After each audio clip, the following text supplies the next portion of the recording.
Soybean गोटे नुआ recipe आपण पाखक नहीं आसी चलतु प्रस्तुत करवा। मुझे सोयाबीन को 15 मिनट गरम पानी में भेदे देती। दही बेसन को मुझे भाजिकी 2 चम्मच पकई से हल्दी पाउडर काश्मीर चिली पाउडर सोरिष तेल और अदा रसुण पेस्ट पकईकी आम सोयाबीन को एमती गोलैकी 15 मिनट रखीदबा। तापर गोटे पैन में सोरिष तेल नहीं से आम 5 से 10 मिनट फ्राए करदे। तापर मोर फ्राए होगा तेल सोरिष तेल गोटे सुखिला लंका फुटन टे पकईकी पियाज लाल हवा पर्यटन भाजिली। तापर अदा रसुण पेस्ट 2 चम्मच और टमाटो ग्राइंडिंग करके पकेले ग्रेवीटा बहुत बढ़िया आसो, कलर भी बहुत बढ़िया आसो।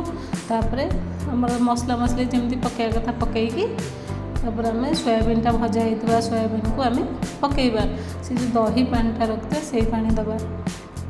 देखु आपण रुटी कि पिठारे एमती लगे खाइबे बहुत नुआ प्रकार और नुआ टेस्ट भी लगे। तापर आप पियाज और टमाटो कैप्सिकम थिले आपण पकई पारे एमती रुटी भात सहित भी खाइबे बहुत बढ़िया लगे। जेहेतु भात सहित खाइबे से अल्प टिके पानी दे धनिया पत्र और गरम मसला देकी परसिली।